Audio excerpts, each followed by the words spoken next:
Good morning, everyone. Happy 4th of July weekend. We're a wet morning here in New Jersey. We just survived our first heat wave of the season. Last week was a brutal one. I know across the country they were talking temperatures well into the hundreds, if not plus 100s. So definitely a little bit warmer than everybody was expecting. Haven't been able to do a lot of work on the car like I wanted to, because it was just so darn hot, and also because I like my air conditioning and I'd rather sit inside.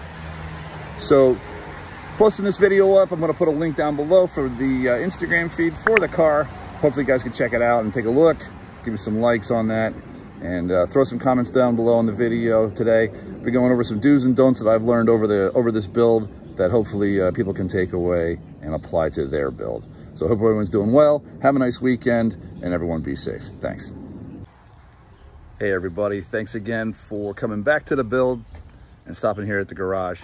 I wanted to give a little quick video on a few lessons learned that I wanted to share with everybody before people go diving into their project and making the same mistake I did. So hopefully this is a little bit of an eye-opener for some people and helps you out in your build, wherever that may be. So without further ado, a few lessons that I've made.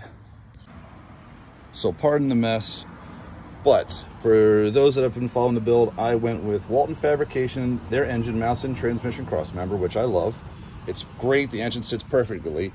However, when I put the engine in, I went with the measurements that were given on the data sheet. And as you can see, I could fit, let me slide in here, almost 3 fingers completely behind the block to the edge of the firewall here. Now, I did cut out that internal support like a lot of people were talking about from different forums, and that opened up some space for me. However, I didn't follow my own recommendations of measuring first and then moving forward. I should have measured it, moved them back probably about another 1.5 to 2 inches, because right now I went with a aftermarket radiator from Champion Radiators. It's awesome, I love it.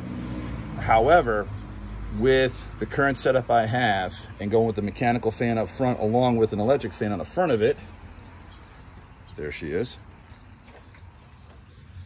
I'm currently rubbing almost up against the back of the radiator, which is going to cause a problem. And obviously it's dangerous, so we can't run it that way. So I have to develop spacers and push the radiator out from its normal position. Along with that, you also have the hood support, that I have to possibly contend with the cap. So had I moved the engine back, had I checked the engine first, did a placement fit, maybe that could have relieved this problem. Maybe not. Some people are going to say, hey, go switch over your water pump, go with a short pump, and then just get an alternator bracket, which I could do that, but now I'm in this a lot of money like every build is, and I'm trying not to spend any more than what I already have. So right now, what I'm looking to do is, with the puller pusher system that I have, I'm going to cut out part of the hood latch support, which is right here, which is sitting right up against, sorry about that, sitting right up against the electric motor for the fan. So I have roughly about 1/4 inch here and about 3 inches over, also cut down, which shouldn't take away from the structural integrity of the hood latch support.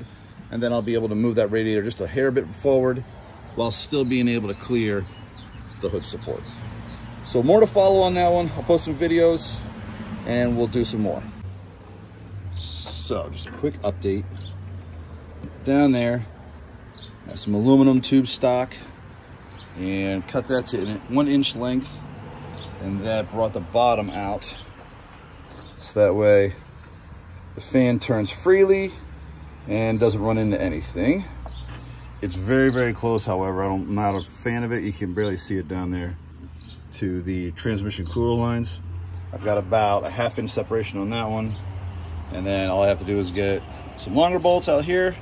I'm gonna change that spacer to another inch, which will bring out the transmission to 1 inch off the support structure, and the cross member here out 2 inches, still leaving plenty of room under the cross member. So more to follow.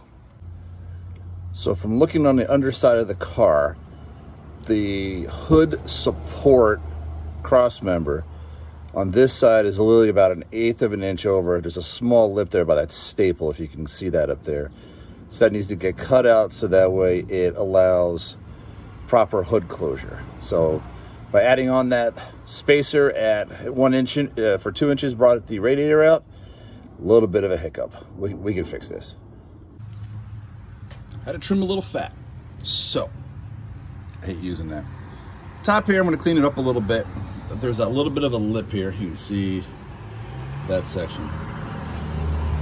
All the way in the front side, or back side rather, of this flange, to this side here. So I do a little extra trimming. And that allows for it to fit right over top of the radiator without hitting it. Got a couple rub issues, but we iron those out. Looks a lot better. Just gotta get the grinder to it, clean it up a little bit, make it nice and smooth. And then I'm actually gonna get some gasket material, some rubber tubing, some lightweight rubber tubing, just to put over top of it so when it does rattle, it doesn't hit against it and chafe up my nice polished radiator. So anyway, so far so good.